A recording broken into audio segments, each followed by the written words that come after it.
할렐루야.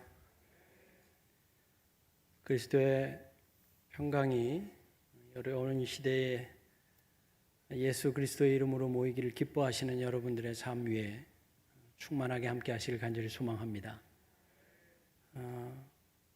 참으로 이 팬데믹 상황 속에서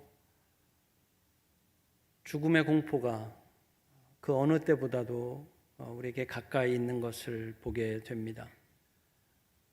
코로나 블루라고 하는 표현이 등장할 만큼 우리 삶이 코로나로 인해서 참 불편하고 실제적으로 위협을 당하고 또 그로 인해서 정신적으로 또한 물질적으로 피해를 입고 또한 어려움 속에서 우리가 살아가고 있습니다.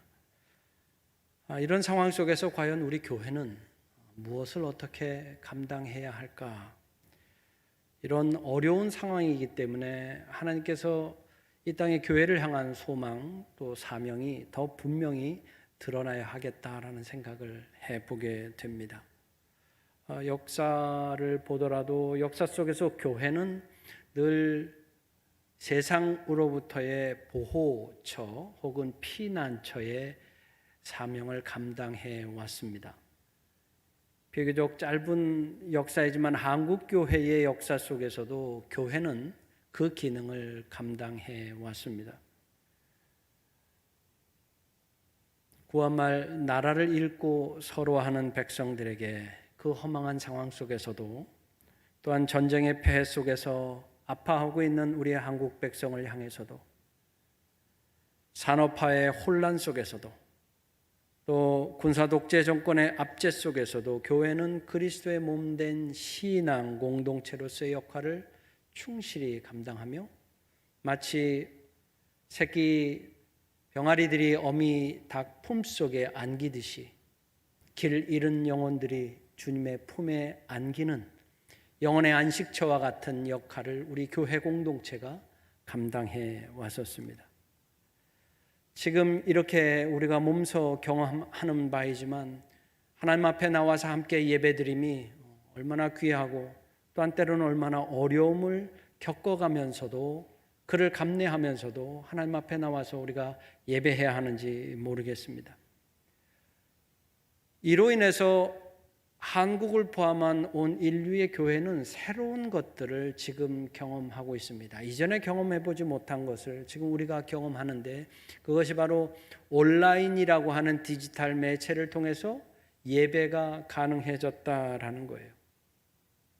기존에 자기가 속해 있던 신앙 공동체에서 이렇게 나와서 현장에서 성전에서 예배를 드릴 수도 있지만 자기가 평소에 가보고 싶었던 혹은 자기가 듣고 싶었던 교회와 목회자를 선택해서 그곳에서 예배하는 사람들이 이제 생겨나기 시작했다라는 거예요. 긍정적인 부분도 있습니다.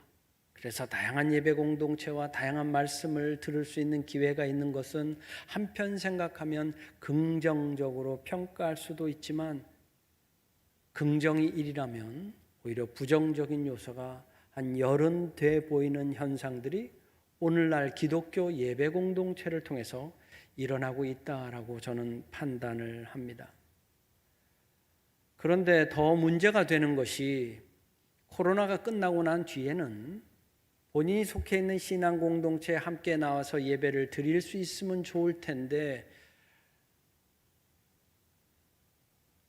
목회 데이터 연구소라고 하는 기관에서 조사한 바에 따르면 응답이 그렇게 나오지 않고 있어요. 온라인으로 집에서 편히 예배를 드리다 보니까 좋은가 봐요. 편한가 봐요. 그래서 코로나가 종식된 이후에도 나는 교회에 나가지 않고 그냥 온라인으로 예배 드리겠다라고 하는 사람들의 수가 지난 여름으로부터 지금까지 꾸준히 증가하고 있는 모양새입니다. 이는 결과적으로 어떻게 우리가 받아들이고 해석해야 하는가? 이는 우리가 속해 있는 신앙 공동체요 예배 공동체인 이 교회에 대한 공동체성을 점점 상실해가고 있다라고 하는 결론으로 이해할 수 있어요. 개인의 신앙에 자기의 개인적인 신앙을 조금 체험하고 또 고양시키기 위한 목적으로 하나님의 말씀을 듣고 예배를 드리는 것으로 그냥 그 정도면 됐다라고 스스로 위로하면서 신앙생활을 하는 사람들이 점점 늘어나고 있다라는 거예요. 신학교에서 예배학을 가르치고 있는 목사의 입장에서 이와 같은 예배에 대한 이해는 결코 하나님이 기뻐하시는 예배 공동체, 교회에 대한 이해라고 이해할 수는 없어요. 이건 잘못 그릇된 이해입니다. 가장 큰 문제가 되는 것은 바로 이와 같이 온라인을 통해서 편안하게 집에서 예배 드리는 것으로 내가 예배자의 사명을 다했다라고 생각하면 그 사람은 나 중심의, 자기 중심의, 개인 중심의 예배자가 될 가능성이 다분합니다. 아니, 그런 개인 중심의 예배자예요. 예배도 자기가 중심에 있고 교회도 자기가 중심에 있고 나의 만족과 나의 영예를 위해서 예배를 드린다?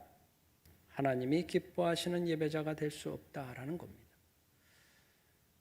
아니 목사님, 우리가 이렇게 나와서 예배를 드리는 것은 내가 하나님 앞에 은혜 받고 내가 구원의 확신을 경험하고 그 기쁨을 만끽하기 위해서 그렇게 하나님 앞에 나오는 건데 그게 뭐가 문제입니까? 맞지요? 인생의 질고를 짊어지고 사는 삶의 아픔과 고난 가운데서 주님 통해서 우리가 회복을 경험하고 치유를 경험하고 구원을 경험하기 때문에 우리가 하나님 앞에 나오면 하나님은 늘 언제나, 자비로우신 주님은 늘 언제나 우리를 받아주시는 분인 것 분명합니다. 성경에도 기록되고 있듯이 회당장 야이로가 그의 딸의 치유를 간절히 사모하면서 주님 앞에 간구하였던 그 마음, 또 두로와 시돈 지방에서 죽어가는 딸을 낫게 하기 위해서 주님 앞에 무릎을 꿇고 간절히 사모했던 그 가나안 여인, 주님의 옷자락만이라도 만지면 내 병이 나을 것 같아서 그 사모함으로 누구도 모르게 주님의 옷자락을 만졌던 그 여인과 같은 그런 마음으로 주님 앞에 나오면 자비로우신 주님이 우리를 물리치시고 모른다 하실 분 아니다는 것 우리가 분명히 경험하고 잘 알고 있습니다. 하지만 여기 중요한 것이 있어요. 그것만이 목적이 되어서 내가 온누리교회에 왔다면, 그것만이 나에게 목적이 되기 때문에 내가 이곳에 나와서 예배한다면 그것은 결코 하나님이 기뻐하시는 일이 아니다라는 것이에요. 우리가 말씀을 통해서도 알고 있지만 삭개오는 주님을 만났고 예배했고 그를 만난 후에 자신의 삶이 변화되어서 변화된 모습, 그리스도인으로서 주님의 지체로서 하나님 나라를 이 땅에 이루기 위해서 그의 삶의 희생과 봉사와 섬김과 돌봄에 마다 않았던 자였기에 오늘 우리가 읽는 말씀 속에 기록되어서 삭개오가 우리에게 증인으로 있는 거예요. 하나님 나라의 일꾼으로 이 땅에서 그 사명, 거룩한 사명을 감당하며 살아야 우리는 그를 향해서 그리스도의 몸된 자, 예배자, 성도라는 표현을 쓸 수 있는 겁니다.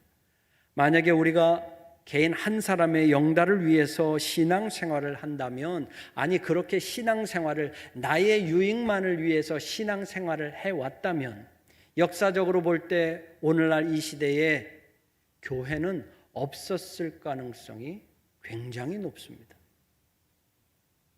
교회는 그리스도의 몸된 지체로서 하나의 공동체를 이루기 위해서 수고하고 애쓰고, 이 교회가 나의 교회로 그치는 것이 아니라 그 다음 세대에 이르기까지, 주님 오시는 그날까지 교회로서의 거룩한 사명을 감당할 수 있도록, 또한 복음의 횃불을 들고 복음이 없는 곳에 하나님의 말씀을 증거하기 위해서 수고하고 애썼기에 오늘날 이 자리에서 우리가 하나님 앞에 예배할 수 있다라는 사실입니다. 주의를 지키기 위해서 제가 조금 일찍 내려와서 어제 오후 편한 시간에 가족들과 함께 UN 기념공원이라는 곳을 처음 가봤습니다. 어떤지 잘 모르고 아내가 한번 방문해 보자 그래서 방문을 했는데, 들어가는 입구에서부터 헌병이 탁 서서 들어오는 분들한테 예를 딱 갖춰주니까 들어올 때부터 마음다짐이 조금 달라지는 것을 느낄 수 있었습니다. 22개 나라에서 파병된 젊고 또 경험 있는 군인들이 이 땅의 자유를 위해서 싸우다가 목숨을 잃고 그곳에 호국령으로 묻혀있는 그 기념관을 가서 굉장히 제 마음에도 큰 은혜와 감동이 있었던 그 시간을 어제 오후에 보내고 왔습니다. 그곳에 묻히신 22개 나라의 군인들에게는 우리는 생명을 빚진 자들입니다. 그런데 한편 더 깊게 생각해 보면 우리에게는 신앙의 선조들에 의해서 그분들이 자기 개인의 유익과 자신의 목적을 위해서 신앙생활을 했다면 오늘날 교회가 없어요. 그분들은 하나님 나라를 이루기 위해서 자신이 희생하고 섬기고 돌보고 교회를 위해서 애쓰고 수고했던 그 신앙의 빚이 우리들에게 있는 겁니다. 그분들에게 우리가 빚을 지고 있다라는 생각이 드는데, 더 중요한 것은 우리는 우리의 자녀들에게 그 거룩하고도 숭고하며 아름다운 신앙의 빚을 우리 후대들에게 남겨줘야 돼요. 그래야 주님 오실 때까지 우리 나라가, 우리 교회가 온전히 그 사명을 감당할 수 있다라는 사실입니다. 그런 이유에서 보자면 오늘 우리가 살펴본 사도행전 2장에 있는 이 말씀은 굉장히 중요한 말씀입니다. 초대교회를 통해서 하나님께서는 어떤 모습의 교회를 원하셨는지, 또한 그 교회를 통해서 무엇을 우리에게 전하고 싶으셨는지가 오늘 사도행전 2장에 있는 이 말씀에 너무나 분명하게 선포되어 있기 때문에 그렇습니다. 본문 말씀을 한번 보시겠습니다. 시작은 이렇게 하고 있습니다. 날마다 마음을 같이하여 성전에 모이기를 힘쓰고, 날마다 마음을 같이하여 성전에 모이기를 힘쓰고. 저는 먼저 앞에 나와 있는 같이하여라고 하는 단어에 제 마음이 이렇게 많이 갔어요. 마음을 같이 한다라는 거예요. 이를 우리는 공동체라고 표현을 합니다. 신앙 공동체요. 믿음의 마음을 같이 하는 그 모임을 공동체라고 표현을 하고, 우리는 그걸 일컬어서 교회라고 합니다. 마음을 같이 하고 모이기를 힘쓰는. 당시 사도행전이 기록되어 있을 당시의 상황은 그렇게 모이기가 쉽지 않은 상황이었습니다. 쉽게 모여서 예배할 수 있는 그런 상황이 아니었어요. 유대교 종교 지도자들은 예수를 그리스도라고 고백하고 그가 부활했다라고 하는 사람들이 점점 그 모임이 확대되는 것에 대해서 영 불편하지 않을 수 없었어요. 그래서 그들을 탄압하기 시작했습니다. 로마 정부를 통해서 그들을 핍박하고 그들을 죽이기까지 했는데, 그럼에도 불구하고 죽음의 위협이 초대교회 신앙 공동체원들이 함께 마음을 같이 해서 모이는데 방해가 되지 않았다라고 말씀은 기록하고 있어요. 상상만 해도 참 마음이 뭉클합니다. 저런 위험 속에서도 저렇게 모이기를 힘쓰는 그들의 모습이 얼마나 거룩하고 숭고했을까. 이전에 탈북자 한 분의 간증을 들을 기회가 있었습니다. 그분이 탈북을 하신 후에 하나원이라고 하는 모여서 이제 한국에 적응할 수 있도록 교육을 받는 그 과정에서 가장 자신이 좋았던 것은 예배를 할 수 있어서 너무 좋았다라고 간증을 하면서, 그분은 할아버지와 어머니를 통해서 기독교를 이제 경험한 것이지요. 초기에 북한도 기독교를 허용했습니다.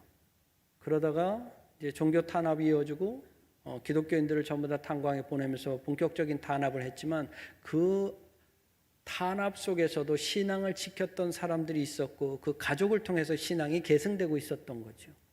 그래서 지하교회에서 저녁에 모이면 빛이 외부로 나가지도 않게 다 차단을 하고 지하에서 함께 모여서 예배를 드릴 때는 찬송을 목 놓아 부르고 싶지만 찬송은 부를 수 없어서 서로 입만 열면서 찬송을 했다라는 거예요. 눈빛을 보면서 그렇게 예배하다가 자유의 땅 대한민국에 와서 예배를 드리니까 마음껏 찬양할 수 있는 것이 얼마나 기뻤는지 모른다라고 간증을 하는 그 자매의 모습을 보면서 그 자매에 서 있는 모습만 봐도 너무 거룩하고 숭고하더라고요. 목숨을 담보로 신앙을 지켰던 그 아름다운 예배자의 모습을 볼 수 있었는데, 초대교회의 이러한 상황 속에서도 교회를 지키기 위해서 모였던 그들의 수고와 애씀이 오늘날 이곳에서 이 시대에서 우리가 예배를 드릴 수 있도록 했다라는 거예요.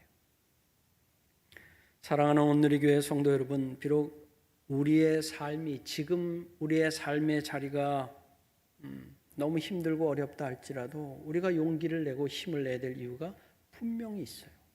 왜냐하면 우리는 신앙의 선조들의 그 헌신과 수고와 돌봄뿐만 아니라 예수 그리스도의 피값 위에 세워진 이 온누리 교회를 통해서 하나님 나라를 꿈꾸고 또한 하나님 나라를 증거하고 경험할 수 있다는 것은 얼마나 하나님의 큰 은혜와 축복인지 몰라요.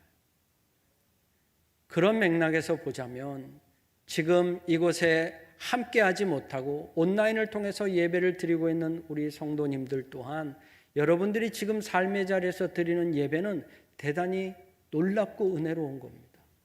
여러분들이 예배 드리는 그 자리는 분명한 숭고한 자리요, 거룩한 자리로, 구별된 자리로 하나님 앞에 나와서 예배 드릴 수 있는 곳이 되어야 합니다. 예배는 그냥 돈으로 살 수 있는 것이 아니에요. 핏값으로 치루어진 정말 고귀한 것입니다. 이런 예배 상황에서 한국교회에서 볼 수 있는 아주 특별한 예배에 대한 이해가 하나 있습니다. 서구 어느 교회에서도 잘 보지 못하는 모습 가운데 하나인데, 이것은 바로 주일을 지키는 주일 성수에 대해서 우리 한국교회는 특별히 아주 높은 의식을 가지고 있다. 주일을 참 잘 지켜요. 주일 예배를 참 잘 지켜요.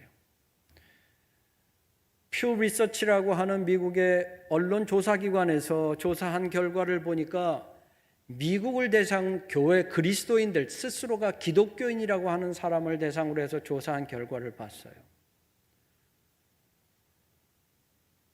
매주 신앙생활을 하는, 우리의 성수의 개념이 있어서 매주 주일을 지키느냐라는 질문에 그리스도인이라고 답한 자들이 15%에서 25% 정도가 좀 급진적인 신앙생활을 하는, 또 혹은 보수적인 신앙단체에 있느냐 어떻느냐에 따라서 15%에서 25% 정도가 매주일 주일 성수를 한다라고 답을 하고 있어요. 그러니까 주일 성수에 대해서 이렇게 높은 의식을 갖고 있지 않다라는 결과입니다. 심지어 그리스도인이라고 답한 사람들 가운데 1년에 한 번도 교회 가지 않는다라고 답한 사람이 20%나 돼요. 미국에. 우리 개념으로는 상상을 할 수가 없어요. 비록 15년 전에 조사이지만 한국교회 교인들은 뭐라고 답을 했느냐? 주일 성수에 대해서 강한 의식을 갖고 있습니까? 매주일 주일 예배를 지킵니까? 60%가 넘고, 한 달에 2번 혹은 3번 주일을 지킵니까? 거의 성수 의식이 강한 사람들의 퍼센테이지가 87%가 될 만큼 한국교회 교인들은 주일 예배 드리는 것을 잘 해오고 있어요. 이거는 참 칭찬할 만하고 하나님이 너무나 기뻐하실 만한 일입니다. 그런데 여기 한 가지 우리가 가지고 있는 문제점이 지금 드러나고 있어요. 특별히 코로나 시대를 경험하면서 드러나고 있는데, 뭐냐 하면 그러다 보니까 주일 예배만이라도 드리면 된다. 어떤 형식을 통해서든지 주일 예배만 드리면 된다라고 하는 이해가 더불어 나오고 있어요. 심지어는 목사님 설교만 들으면 돼. 그러면 주일을 지키는 거야. 정 안 되면 목사님 축도하실 때 그냥 머리라도 뒤밀어. 그래서 주일을 지켜. 예배에 대한 기대와 사모함이 큰 것 또한 참 감사한 일이지만 주일을 거룩하게 지켜야 한다라는 것 또한 하나님께서 우리 한국교회에 주신 축복이지만 주일만 지키면 된다, 성수만 하면 된다라고 하는 것은 오늘날 교회가 가지고 있는 이 시대 속에서, 코로나 시대 속에서 교회가 오히려 위기를 직면하게 되었다라는 거예요. 조사에 나와요. 데이터에 분명하게 나옵니다. 이 코로나 시대를 경험하면서 나는 앞으로 온라인 예배만 드리겠다라고 하는 사람이 계속 늘어나고 있어요. 특별히 젊은 세대와 가나안 공동체에 속해 있다라고 답을 한 사람들한테는 이렇게 성전에 나와서 예배를 드릴 이유가 없다라고 생각하는 사람이 점점 늘어나고 있다. 이는 나 중심의, 개인 중심의 신앙생활을 하는 사람이 늘어나고 있고, 예배 중심은 나고 내가 예배를 택해서 나 중심으로 예배를 드릴 수 있다라고 하는 사람이 상대적으로 점점 늘어나고 있다라는 거예요. 여러분, 우리 한 사람 한 사람이 예수 그리스도의 몸을 이루는 지체들이고, 이 지체들이 모여서 교회를 이루는 거룩한 주님의 몸된 자들입니다. 그런데 온라인 예배만 드린다라고 하면 우리는 선교적 사명도 상실하게 되고 다음 세대를 향한 예배 공동체를 향한 그 거룩한 마음도 상실해버리게 된다라는 사실이에요. 교회는 개인에게 속할 수 없습니다. 오늘 목사님이 찬양을 통해서 기도하시면서 말씀하셨지만 교회는 하나님에게 속한 것, 하나님이 주인 되셔서 하나님의 자녀라면 마땅히 교회를 통해서 하나님의 나라를 함께 이루어가야 할 거룩한 사명이 있는 자들이다라는 사실이죠. 이 명제에 대해서는 목회자들과 성도들이 공의 적용이 됩니다. 교회는 목사 한 사람의 사적인 소유물이 될 수 없어요. 교인의 소유물도 될 수 없습니다. 공동체는 다음 세대, 그 다음 세대, 주님이 오시는 그날까지 지속적으로 이 땅에서 복음 증거 사역을 감당해야 하기 때문에 한 사람의 사유물로, 소유물로 볼 수 없다라는 것이죠.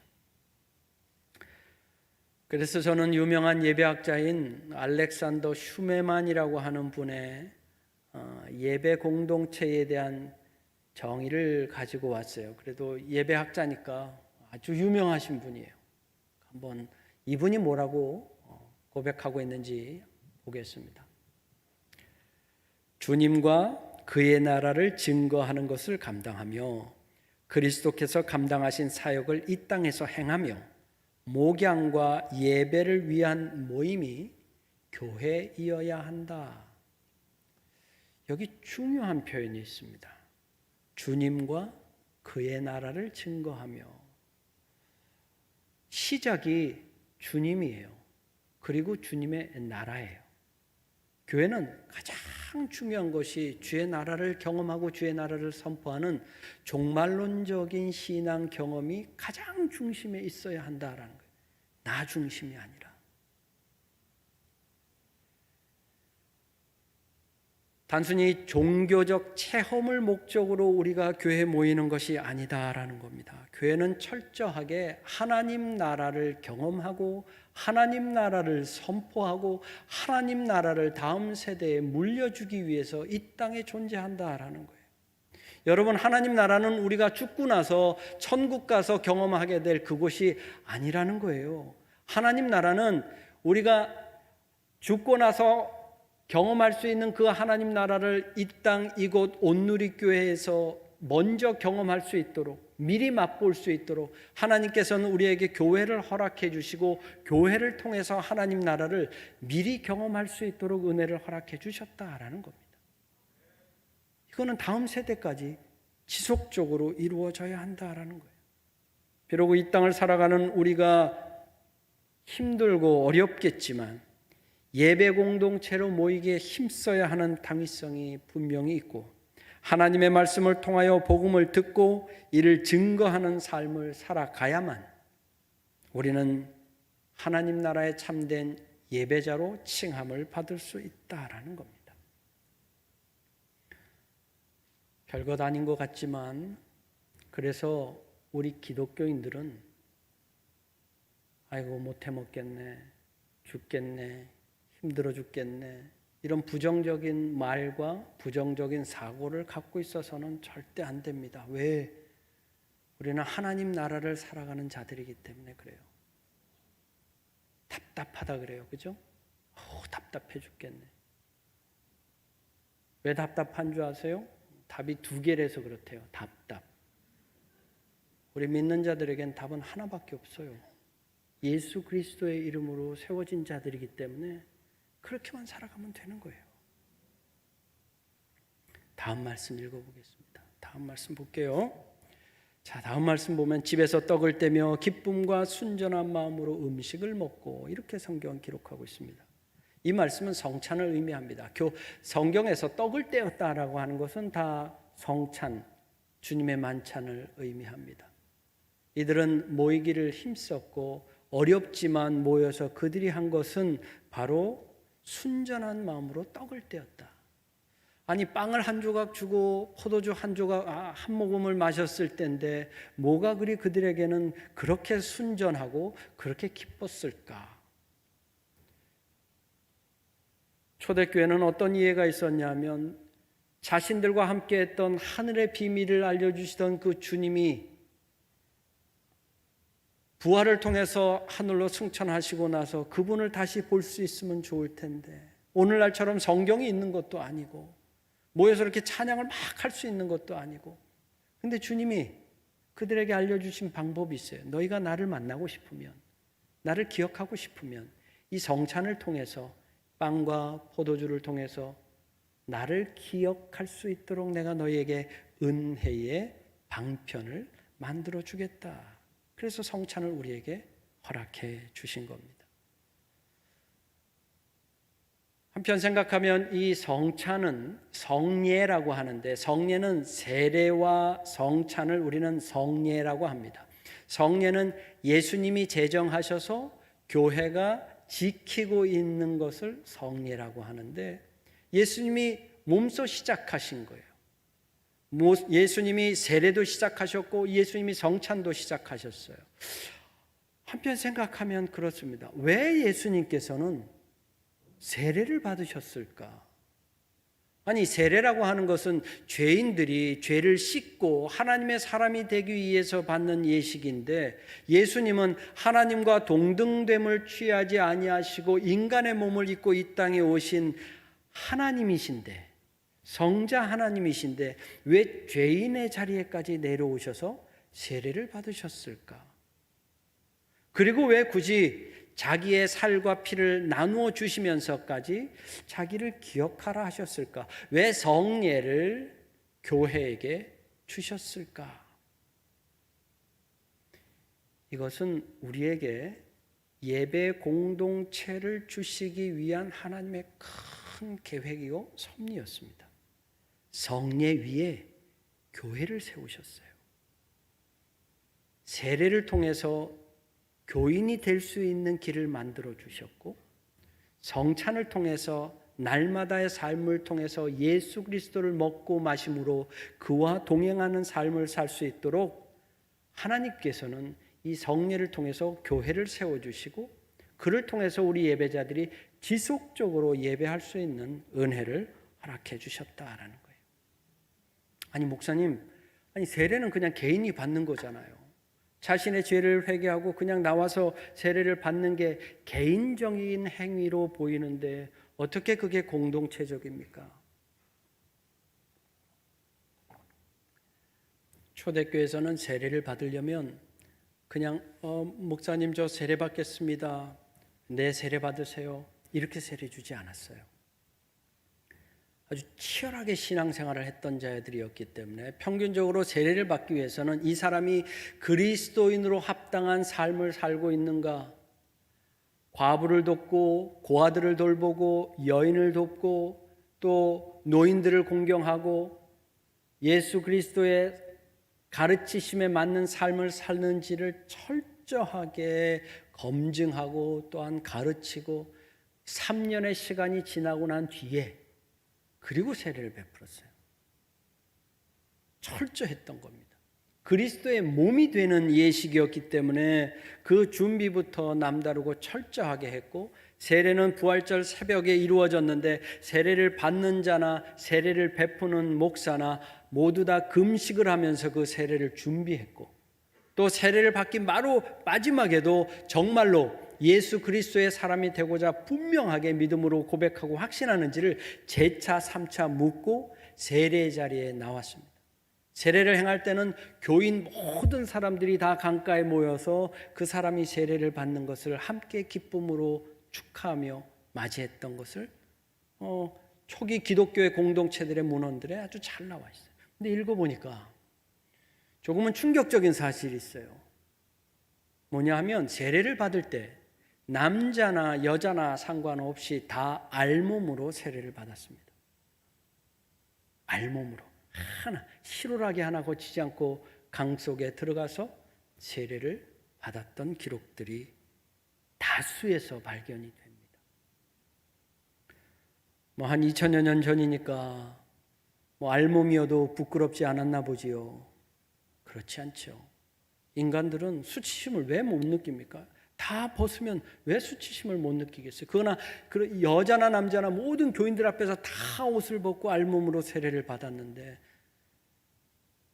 수치스럽기보다는 예수 그리스도의 몸된 공동체의 한 지체요 일원이 된다라는 생각에 부끄러움은 뛰어넘을 수 있었던 거예요. 그래서 세상에 속한 것들, 죄된 것들은 다 벗어버리고 물속에 들어가서 성부와 성자와 성령의 이름으로 세례를 받고 물 밖으로 나올 때 새로운 호흡이 탁 트이면서 새로운 하나님의 사람이 되는, 그러면 예배 공동체는 전부 다 할렐루야로 이를 환영했던 기록들이 있어요. 그러면 알몸을 하얀 천으로 싹 감싸줍니다. 그 천은 부활하신 예수 그리스도를 상징하는 의미를 담았던 것이에요. 교회는 공동체예요. 그 공동체이기에 나 한 사람을 통해서 예수 그리스도의 몸을 함께 이루어 간다라고 하는 가르침이 초대교회에서부터 분명했기에 죽음의 위험도 그들이 다 뛰어넘을 수 있었던 겁니다. 성찬은 또한 어떻겠어요? 빵과 포도주를 통해서 한 빵을 떼고 한 잔을 나누면서 우리가 예수 그리스도의 몸에 함께 참여하고 그를 만나는 자리이기 때문에 이것만큼 공동체적 행위가 없었다라는 거예요. 우리가 보이는 십자가를 통해서 예수 그리스도의 보혈의 공로에 감사하며 기쁨의 예배를 합니다마는 그것만큼이나 우리에게 소중한 것은 부활하신 주님이 우리에게 성찬의 성례의 기쁨 또한 교회를 통해서 허락해 주셨다라는 거예요. 이제 마지막 부분을 좀 보겠습니다. 자, 말씀의 마지막 부분을 한 번 더 보면 이렇게 기록합니다. 하나님을 찬미하며 또 온 백성에게 칭송을 받으니. 자, 이렇게 예배하니까 그들이 하나님을 찬미하고 예배를 모일 때마다 기쁨의 고백을 하고 그를 통해서 그 큰 은혜가 있었다라는 것이겠죠. 그런데 여기 중요하게 있는 가르침이 온 백성에게 칭송을 받았다. 그냥 백성도 아니라고요. 온 백성이에요. 제가 지난 여름에 9월쯤으로 기억을 합니다마는 부산에 급히 내려올 일이 있었습니다. 저희 큰어머니께서 소천을 하셔서 가족 장례이기 때문에 왔던 것도 있지만 입관 예배를 제가 주관을 해야 되기 때문에 내려와서 장례를 치르고 이제 서울로 올라가는 길에 택시를 타고 부산역으로 이동하고 있을 때 라디오에서 무슨 내용이 나왔냐면 당시에 전국은 코로나가 2차 대유행으로 아주 피크를 이룰 때였습니다. 그러면서 사회는 교회를 향해서 아주 불편한 시선으로 계속 뉴스가 막 나올 때예요. 그때도 뉴스에서 그런 기사가 나왔습니다. 코로나가 교회를 통해서 확진되고. 기사님이 하신 얘기를 제가 정확하게 그대로 말씀드릴게요. 교회가 문제입니다. 아니, 목사놈들이 문제예요. 이렇게 얘기했어요. 목사놈들이 문제예요. 그래서 제가 죄송합니다 그랬어요. 기사님 얼굴을 보고 진짜 제가 그랬어요. 죄송합니다. 저도 모르게 그냥 제가 목사니까 목사가 문제라는데 제가 죄송합니다. 그때 저를 보더니 목사님이세요? 네. 그러니까 목사놈이 불과 한 5, 6초 사이에 목사님이 됐어요. 여러분, 교회는 세상 속에 있어요. 그리고 그 세상은 우리 교회를 늘 바라봅니다.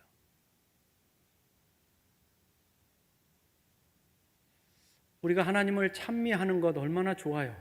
그죠? 하나님께 예배하고 그 기쁨의 제사를 드리면 참 좋죠. 마치 베드로가 변모산에서 예수님이 화려하게 변모되었을 때 너무 화려해서 마치 이 새로 빤 흰 옷을 입고 나타난 것만큼 환하게 등장하시는 주님의 모습을 보면서 너무 황홀하고 좋아서 여기에 초막셋을 짓고 예배하면서 있기를 원했지만 예수님은 그 산을 과감히 바로 내려가셨어요. 세상 속에 가셨어요. 그리고 세상 속에 하나님의 전인 교회를 통해서 하나님의 복음 사역을 우리로 하여금 감당하도록 명령하고 계시다라는 거예요. 코로나 이후에 교회의 모습을 예측하면서 많은 교회 전문가들과 목회자들은 온라인 예배를 드리다가 혹은 이런저런 이유로 이 자리에 함께 나와서 예배드리지 않는 사람들이 교회를 떠날까 전전긍긍하는 모습입니다. 하지만 더 큰 도전은 우리에게 우리 사회가 코로나 사태를 통해서 우리 교회를 향한 시선들이 점점 왜곡되고 있다는 것이 더 큰 문제예요. 기독교를 향한, 개신교를 향한 시선이 점점 험악해지고 있다는 거예요. 작년 7월에 한 조사인데 코로나가 유행을 하기 바로 전인데 당시에 우리 사회에 있는 2,000명을 대상으로 종교인에 대한 조사를 한 조사 결과입니다. 불교인 하면 어떤 이미지가 떠오릅니까? 라고 했더니 온화하다, 절제를 한다, 따뜻하다, 포용적이다 이렇게 답을 했어요. 근데 천주교인 하면 어떤 이미지가 떠오릅니까? 윤리적이다, 깨끗하다, 착하다, 따뜻하다 그런 답이 나왔어요. 자, 개신교인들에 대해서는 어떤 이미지가 떠오릅니까? 박 목사 저한테 물어봤으면 저는 사랑스럽다, 온유하다, 자비롭다 뭐 다 이렇게 답을 했을 것 같은데 개신교회는 거리를 두고 싶다, 이중적이다, 이기적이다, 사기꾼 같다. 충격적이에요. 제가 아는 그리스도인들 가운데 이런 사람들 없어요. 사기꾼 같다? 그렇지 않아요.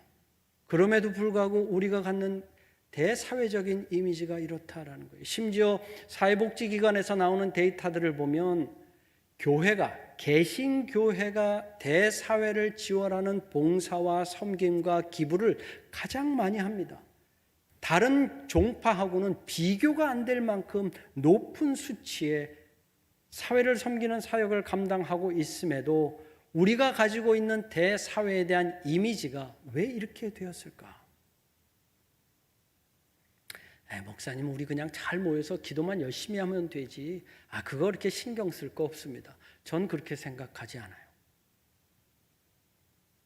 이건 우리가 예배 공동체로 하나님의 몸된 지체로 심각하게 받아들여야 한다라는 거예요. 자, 그러면서 저는 이제 결론을 좀 우리 오늘교회 성도님들께 말씀을 드리려고 합니다. 어떻게 해야 우리가 오늘 본문 말씀을 통해서 기록하고 있는 사도행전에 나오는 교회들과 같이 우리가 사도행전 28장을 써가는 예배 공동체, 교회 공동체가 될 수 있을까?